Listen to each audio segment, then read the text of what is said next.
on the brink of extinction. Back in the 1940s, there was around 20 in the whole world.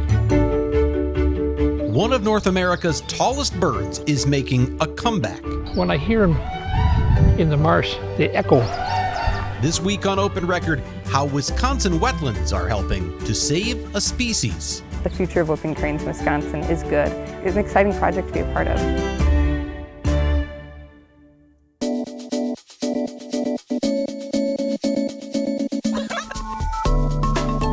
From the FOX6 studios, this is Open Record. I'm Brian Polson, and I am joined once again by Open Record's executive producer, Sarah Smith. Hey, Sarah. Hi. And we are joined by FOX6 weather expert, Eric Mangus. Eric, thanks for being on the podcast. The first time, and I am honored. I love this podcast, so I'm glad I get to finally annoy it with my airwaves. He's not just saying that, by the way, because Eric will come to me and say, hey, Yes. your last episode, and he'll have his thoughts. And so he is a big fan, and we appreciate you being on here as well. We are recording this episode on Wednesday, August 9th, for release on Thursday, August 10th. And Eric, we're going to talk about a story you recently put together about a big bird nearly lost forever in the world, but into the annals of history. But thanks to conservation efforts right here in the state of Wisconsin, they are making a comeback. What prompted you to tell a story about whooping cranes? So it was last fall when I was driving home to Rochester, Minnesota. So basically straight west through the state. Really invigorating drive. Not really, but there's a point where we're passing through some cornfields just past the Baraboo area, Madison area, and there were probably over 10,000 sandhill cranes. Sandhill cranes are the most abundant crane in the world, so it's not abnormal to see a lot of them, but to see so many at one time. And then when I got back, I took some photos, got back to work, did a digital write-up talking about how, oh my goodness, the migration has begun for sandhill cranes. The post blew up, and then I had made a comment on the post like, hey, you guys want me to do a post about whooping cranes? And, I've been doing bird watching now for about 3 years, and whooping cranes are kind of like that, about as cool as it gets. If you see one, you definitely have seen one. It's a kind of it makes you stop in your tracks because just how huge they are and just how beautiful they are too. So that was the kind of the beginning of things. And then I got connected with Doug Pellerin, who's a very talented volunteer, citizen scientist himself, and then the rest was history in terms of just really amazing people that helped me make the story possible. So whooping cranes, and I think we can probably talk about it later too, but they look different. They are different. They might look a little similar to sandhill cranes, but they are different. So why is when you see, you say, oh, when you see one, you know it. Mm-hmm. Is it that unique to even see one around here? Yeah, so there's only just over 800 in the entire world, some in captivity, but fortunately we're getting more and more in the wild. Now we have herons that look similar, we have egrets that look similar, but cranes are the tallest, but in actuality it is the whooping crane that is 5 feet tall, all white, some black on the tips of its tips of its wings, on its face some red and black too. It looks like you'd seen a ghost, I guess, because just how big it is. It almost doesn't look real, and it's just weird to think that you have this amazing, huge bird right here in our state. What really stood out to me, you just said that you had come across this migration where you saw thousands of sandhill cranes, and there are 800 whooping cranes in the whole world. You saw 10,000 sandhill cranes in one place. What's going on here? Why are whooping cranes so rare, and why are they endangered? Great question. So Ann Lacey, she's the North American director at the International Crane Foundation. She put it really well. We have the most abundant crane in the world and the least abundant crane in the world. Now, whooping cranes, the reason why they have such lower numbers in comparison, well, they're much more selective about the land they need. They need large areas of wetlands. They need food sources, but specific food sources too when they migrate. And then probably the biggest bottleneck is simply how long it takes them to raise chicks. It takes them years to learn how to be a parent. Don't we all need time to learn these things? I'm still learning. Same. Yeah. But with these whooping cranes, they take a lot more time than sandhill cranes. And because of that and other pressures from habitat loss and unregulated hunting in the 1800s and early 1900s, when we were making the graph of their population for the story, if I would have gone back to the beginning of the 1800s, some of the population estimates, it started at around 10,000. And then it collapsed. Because your graph goes way down, but it's Yeah. starting. It doesn't show the whole picture. Before that, it would have been Right. way up in the air. Yes, and so when I was kind of talking with Ann Lacey, the best way to go about showing the numbers, and we didn't want to bog it down, but let's say that, oh my goodness, this is never going to come back. We've gotten back to the population that was here 100 years ago. So it's taken us this long to get back to where we were. Well, because that's when you say there's 800 in the world now, that doesn't sound like very much, but it was down to where we were talking about our last couple of dozen whooping cranes anywhere. And it's sad. And that's all that was left. And it's sad that we've seen, rhino species in recent times go extinct, but now whooping cranes were so close. If you think about a couple dozen, what is that? I mean, that you could see nowadays possibly a couple dozen in one day, which is so exciting. In a larger population that goes from Texas to Canada. So a huge migratory route, and that's another initiative, but that's why Wisconsin was so important to get a new population established. And the Crane Foundation was a big reason. But that's part of it too, is you talked about the wetlands, and that's kind of the how the whooping cranes are selective about what they need and how they thrive. And Wisconsin has a lot of marshland. And this was another great thing. Stephanie Schmidt, another really talented scientist that works with the International Crane Foundation, talks in detail more in the story about our historic wetlands that farmers, when they came to the Midwest, we had so much rich soil, tallgrass prairie soil. We also had a lot of wetlands in between. And to get from point A to point B, sometimes the easiest way was to drain it with draining tiles, to divert rivers, to shape land the way we wanted. And so we lost a lot of wetlands in Indiana and portions of Ohio. The Black Swamp was the largest wetland we had, but now Wisconsin has those historic wetlands. They didn't get drained. Then the Horicon Marsh right here in southeast Wisconsin is a great example.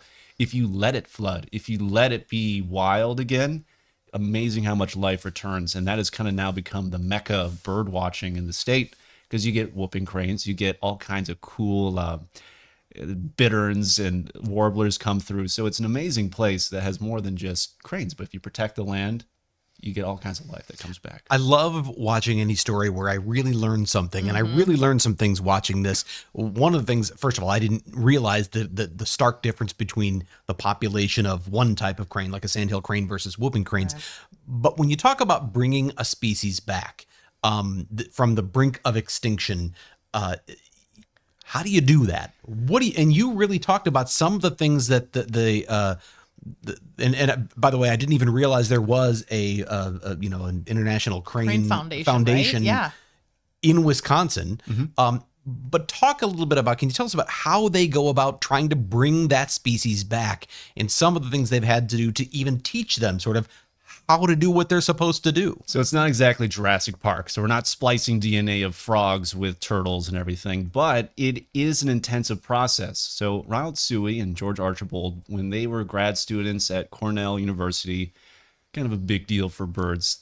One was from the Baraboo area. They knew about the land, and the area was suitable for wetlands. And because they're big bird nerds like me, they knew that cranes were a very vulnerable species. So after they graduated, they came back to Baraboo, Wisconsin, started the International Crane Foundation, and through the process of hand rearing, and they had a lot of errors. Now, Janice Hughes wrote a book that I read before this story to get a better picture of the history. And the history is devastating at times, because the errors that we learn over time, we used to think, oh, they're just birds. It's very easy. Let them just sit in a pen together. It'll work. No, the case was oftentimes they need large areas, the stress of human beings, close proximity. They need the habitat. They need the diversity of food as well. The diet is a big part of it. And these are tough lessons the International Crane Foundation had to learn, but over time perfected. And then comes migration. So now you successfully raise a young chick, you get it to a point to where it can fly and it can migrate, but where is it going to migrate? It's never done it before. It's a brand new state. The parents don't exist to show them the way. So they use ultralight planes, so these like gliders. They went stop by stop from Wisconsin down to Florida. And that might be the craziest thing that I kind of just gloss over, but we didn't have good video of, and we didn't have anyone. Well, that's why this is great, because we can talk about it. Because I'm trying to, are they flying the plane and the cranes are following? They're literally wrangling them. So the keepers are in costume still, driving these ultralight gliders, wrangling them. So they would start, they had to practice this, teach the cranes that when they start circling, oh, cranes, it's time to flutter up and go. And during this migration in the early 2000s, it was hard, but they found that they could learn this migration path down to Florida.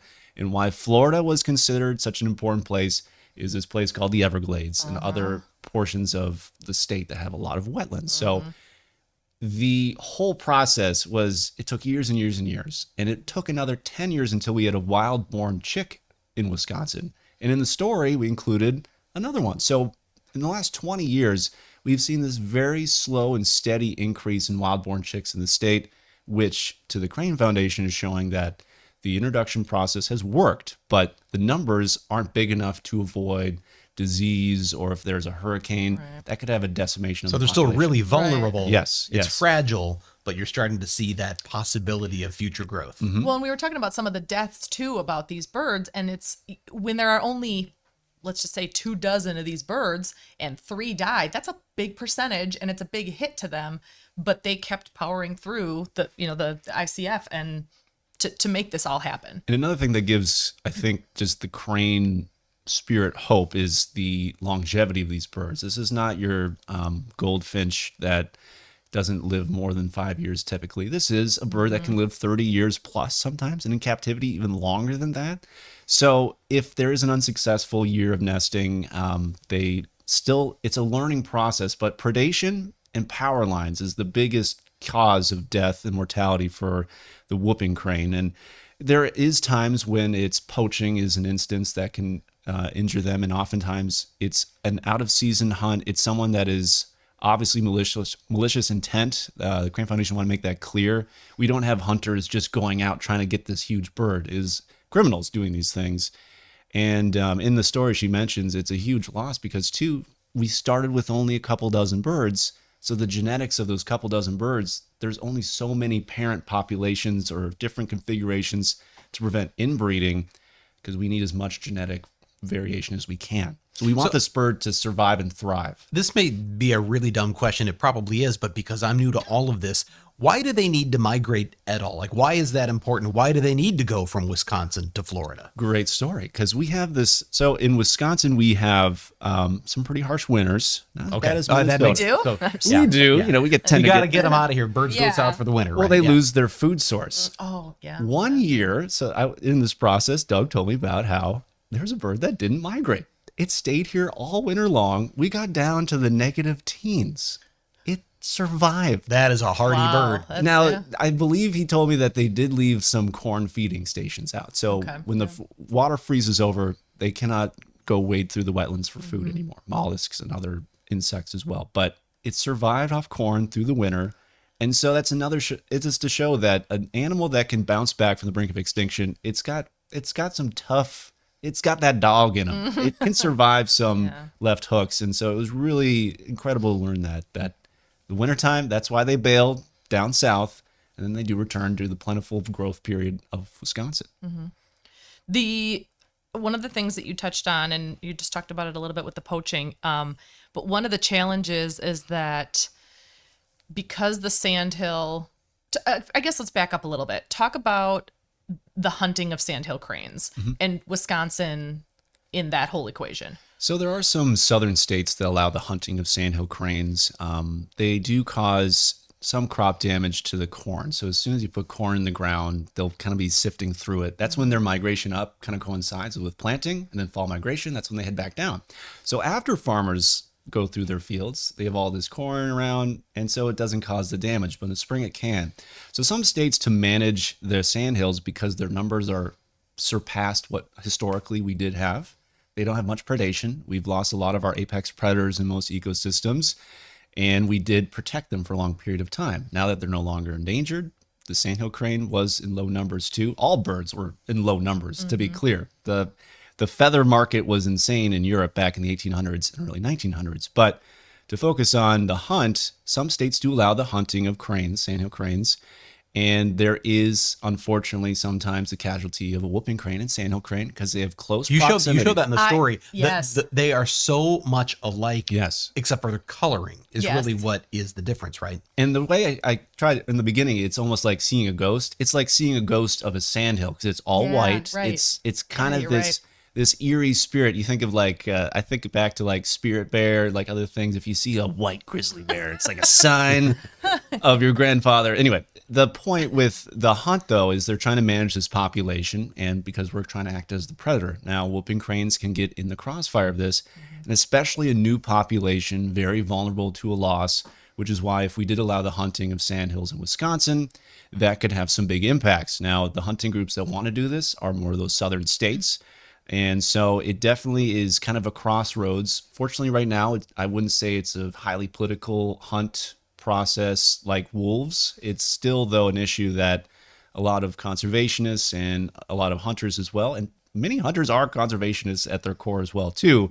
It's just a discussion on what's the best for the species as a whole. Well, but what's interesting is you say it's not maybe a big political issue yet, but it did come up here in Wisconsin. In the last legislative session, there was in fact a proposal to create a sandhill crane hunt, because when you talk about the population, Sarah knows I do this, whenever we have a topic come up here, I'd like to do my own research and dig in and find a little bit more, because I want to be able to ask good questions.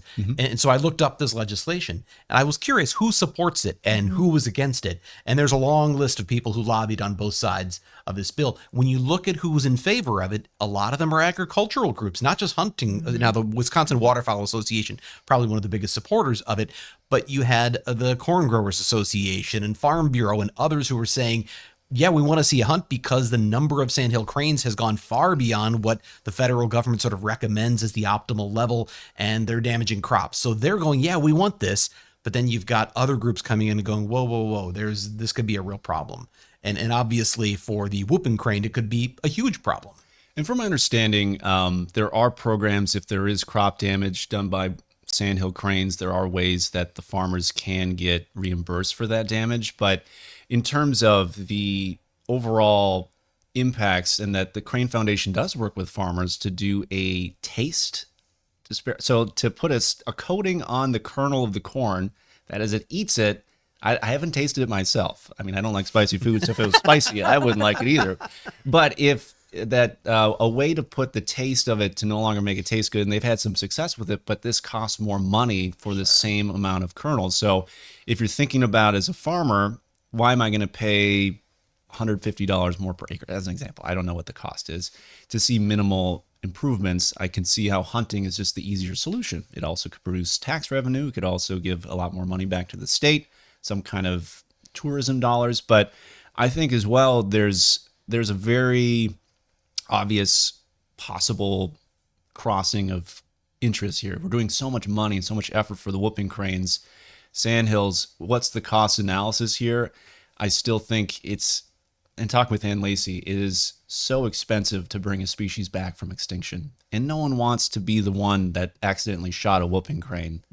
And so it's, how do we balance that as a state? And right now, it's not legal. I would say it didn't pass. Yeah. And so far from what I can see, it has not come back in this legislative session. Did you get any sense, does the International Crane Foundation, are they concerned that this will come back? Are they prepared in case it does? Well, when I did ask those questions to Stephanie Schmidt, she had a very well thought out answer prepared pretty much. So I can tell that this question has been asked before. And I do want, whenever I do these stories, I, try to simplify things. What is the importance? And, as not a journalist in the classical sense, how do you keep the focus of the story?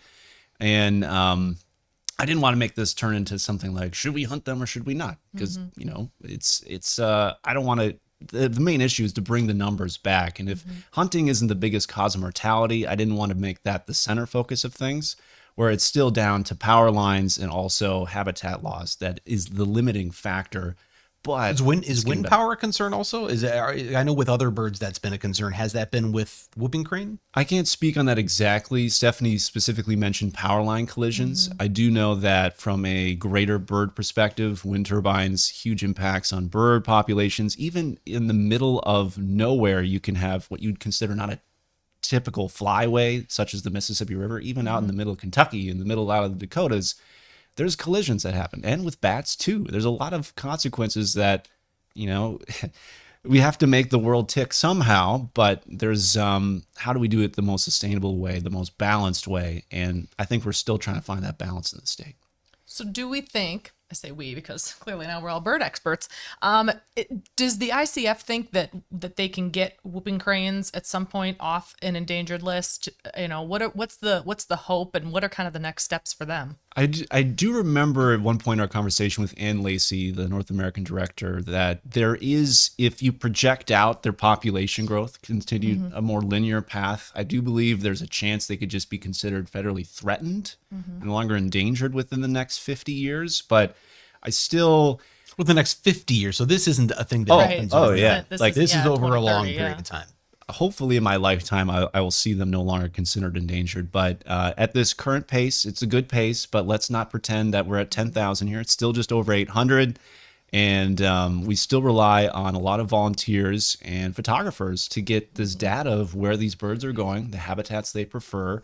And the Crane Foundation does an amazing job tallying all this data just on a database to where the birds are and how we can do best to help support chicks in the future, because it's incredible work they do. Well, if you're anything like me, before this, you knew little to nothing about whooping cranes. Same. I feel far more educated, and I really do find it fascinating that our state, the state of Wisconsin, is playing such a huge role in saving a species from extinction. I mean, it gives me hope. And things like this with nature and weather, it all kind of coincides. Earth sciences, we're all here on the same team. Team Earth, all right? How do we make the next day a little bit better? And so, like, whether it's, these other stories I talked about, the rusty patch bumblebee, another federally endangered species in the state. I just saw one yesterday behind the weather deck. All right. Yeah, got that registered. So things like this, good things are happening. And I want to highlight not necessarily the negatives that, we did all this damage to nature. I want to highlight the people that are really doing the boots on the ground work, because there's groups in our own backyard, and it's pretty inspiring stuff. In this case, boots in the marsh. Boots in the marsh. And that's a good time for us to go off the record. And this is the part of the podcast where we get a little more casual and have a little fun by answering a question for which we have not prepared. And here to ask us that question is Open Records executive producer Sarah Smith. And you're going to think I'm being rude by looking at my phone right now, but I need to pull this picture up so that I can present this question. So there is a dry erase board here at FOX6 back near the editing bays.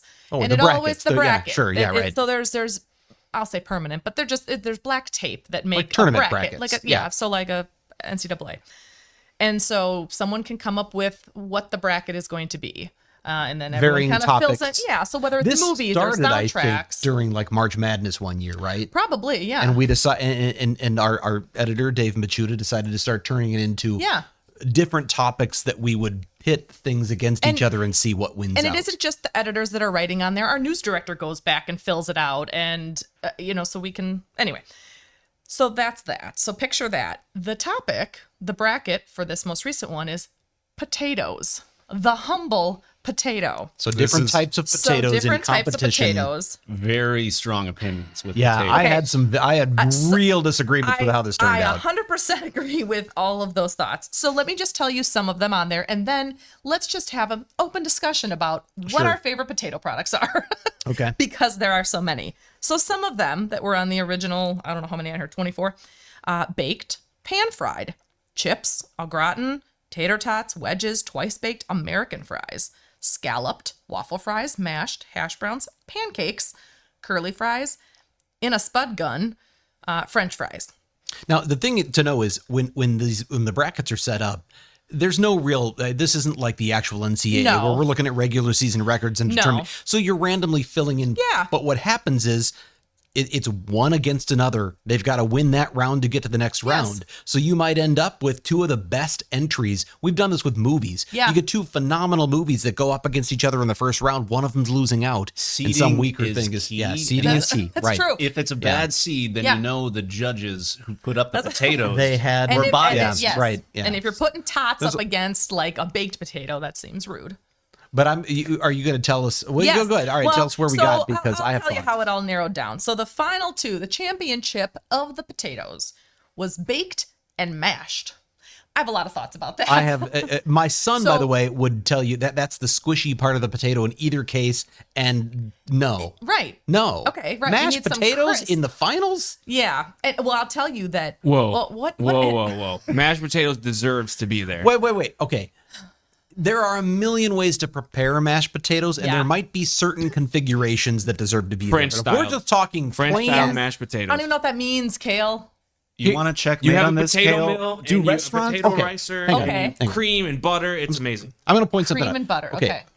Of all the potato types out there. Yeah, you would put mashed as the winner. No. Just let me explain. Yes. French fries didn't even make the final four. It's broken. And I'm telling you, there is no one lining up in the McDonald's drive-thru for mashed potatoes. No. So It's not happening. Wendy's did used to make a mean potato, though, right? Like they had the baked or baked potato. Okay, yeah, I would agree with that. So They did have a good baked potato. And KFC has really good mashed potatoes, but I think it's the gravy that makes it good. I could So- see waffle fries versus mashed potatoes. Does anyone go to a restaurant with their friends and go, hey, everybody, should we get a plate of mashed potatoes? Yes, at a steakhouse. No. Yes, you do. No, at a steakhouse, you certainly get a baked potato. Kale, you also have a very different restaurant experience Right. and palate. French You have- mashed you have- potatoes yes. with truffles grated on top. Done. Maybe. See, I'd prefer a little bit more peel on my mashed potato, so I like baby reds in the mashed potato. Eric, what's your favorite potato product? it's got to be waffle fries, but Okay. it's tough because of it depends who's making the waffle fry, and if we add the word sweet in front of it. Oh, sweet I'm a potato? sucker for sweet. Oh, you potato. are? okay. All right. I The think good that old ruins. American yam. I love it. I think that humble ruins yam. the Speaking of experience. yams, and another thing that was on that list, the spud gun. Yeah. Yams are the best in a potato gun. They Let me fly just farther tell you. or what? They seal better. Oh, Obviously, Kale. We all knew that. Come on. Obviously. I mean, come on. Who hasn't tried, a red? What would I don't even know. I was going to try broken throwing a a couple kind of windows potato with out a there. I don't know spud what gun. kind of A potatoes. Yukon Gold would work very well in a potato gun too. those are little. Kale? So what? Okay, so then what's your favorite? So first of all, I want to point out the problem with waffle fries, which can be very good, is you get fewer fries per volume, so you feel Yeah. like they're gone faster. Yeah, I but think. sometimes I eat waffle fries in 2 bites. Yeah, as opposed to if sometimes you're fries. shoving them all in one, I mean, Well, and sometimes it's You're a not lot of enjoying your crisp. fries. Sometimes there's But no good here- soft potato But in a I would waffle argue fry. too, there's no wasted potato with a waffle fry, because like a McDonald's fry, you lose a lot of the length on the edges That- when you're cutting. And that they potato. hold so much more of whatever you're dipping in it. well, that's Yeah, true. that's It's easier true. to It's do. a Yeah, good- because you're right. good With vessel. McDonald's fries, you're not eating one at a time You unless need you're like 3. un- and unless that's you're a maybe cup of psychopath. ketchup. Only a Although for psychopath. waffle fries, Yeah. I think I need a bottle of ketchup. Yeah, ooh, Yeah. or ranch. But so while I love a good French fry, and I think thinner, crispier, like the McDonald's Yes, style, better absolutely. than big Crinkles thick fries. trash. But crinkles, not Trash. trash. That's like flavor curls Trash. on a ruffled No. potato chip. Every time I go to Culver's, God What? bless them, I always say, "Can I get those fries extra crispy?" And it's the best decision that you'll make ever. Oh, extra crispy, yes, but the crinkle is still good. It's not my first choice though. Okay, but fries are still not number one. Okay. Tater tots, but better yet, Tater tots are certainly number We are one. now talking about potatoes more than whooping crayons. Tater- For the record. Eric, welcome to the podcast. That's okay, though. I'm okay with that. The I'm podcast okay. where the off the record Let- question tends to be 2/3 of the talk. Yes. you can't divert me from this. Though. Sorry. Tater coins. Taco Oh. John's tater coins. Yes. The first time I ever had them, I was in Des Moines, Iowa, and I was like, the tacos are not the reason to go to Taco John's. It's the tater coins. It is. Now I shop for them. Tater You get- coins are Is that good. a JoJo? Like it's more of a chip. It's a fried. Well, slice. it's a tot, tater tot, but it's it's like shallow. a coin. It's shaped like a coin. shaped like so a you coin. get more Okay. crispy surface, Yes. less Those soft are potato amazing. inside. Yes, you're They're right. absolutely phenomenal. You're what right. it really comes down to is I don't know how I like the potato as much as I like the crispy Crust, outside. the That's crisp. what we're finding Okay. out. That's why the baked potato and the mashed But potato don't you to have me to is think that there needs to be a good blend? It needs to be a 50-50 of the crust and the mixture. maybe not 50-50, but yes, there has to be some 60-40. potato. What Yes, if there you has did to like be. a pizza potato where the outside was really crispy, I'm in. inside had a little bit of mash and a little bit of waffle. Wait. Where's the pizza ingredients though? It's not. Well, it's a pizza shape. It's a pizza shape. So Oh, give no, Brian I'm out. his Wait, we're coverage. going to go back to last week, and you guys know about my air fryers. Chicken Hang cubes. on. But hey, all right, you can make fun. Last night I made 9 pounds of Chicken chopped cubes. chicken, cubed, chopped, however chunked, whatever you 9 want to call pounds? it. 9 pounds of it. Jeez. Just I have big kids. I and know. Yeah, So big kids. and I wanted and hang on. So I wanted to have. I wanted to have roots have hearty kids. I wanted to have enough for salads this week, but I knew my stepson would eat a lot of it. So we made, anyway, I got the 2 air fryers out and 3 batches done. Wow. Okay. So That's why so there's a power outage in my neighborhood. Brian was using all the power. But when you Make talk his about the chicken. pizza potatoes, You bake potatoes, you get the potatoes, and then we've made pizza potatoes in the air fryer. Oh. Absolutely phenomenal. The sauce and cheese and whatever. Okay. Very, I very never even thought to good. mix those two up, But but still would not win the bracket. But also, air fryers are great for all of those potato products. Let me tell you. Except mashed potatoes. You can't make mashed potatoes in air I fryer, don't know. can you? No, fine. Okay, maybe not mashed. If we can bring back whooping cranes from extinction, we can try an air fryer with mashed potatoes. I have one question Yes. real quick on topic of whooping cranes. Okay. Okay. Whooping crane or whooping crane? I say whooping, but maybe I'm wrong. I say whooping. Whooping. If you whooping. hear the sound in the story, Whoop. it's not even a whoop either. No, it's it's more like like a- it's a very But echoey. caw cranes just doesn't have the same No. ring. It so- doesn't have the ring, and I can see how whoop there it is, and the names you can make. No, with no, that. it's not. But it's not whoop. There it is. It's Whoop. Whoa, maybe that's where the name comes from. You know what? I think if you're a fan of this podcast, you know that really what you have to do is just fast forward to the last few minutes, and it goes off the rails. Yeah, that's we have gone off the rails here. in the But, best way possible. So, as we all agree, tater coins are the best. If you have a topic you would like us to discuss on Open Record or an issue you think we should investigate for Fox 6 News, send us an email to fox6investigators@fox.com. Eric, thanks for being Thanks on for the having me, podcast. Ken. It was great I having you. We appreciate will it. have to have you back. As always, thank you to the people who make this podcast possible. Executive producer Sarah Smith, our editor Dave Machuda, and of course our chief photographer manning the video switcher, Kale Zimney. With that, I'm Brian Polson. We'll be back next week.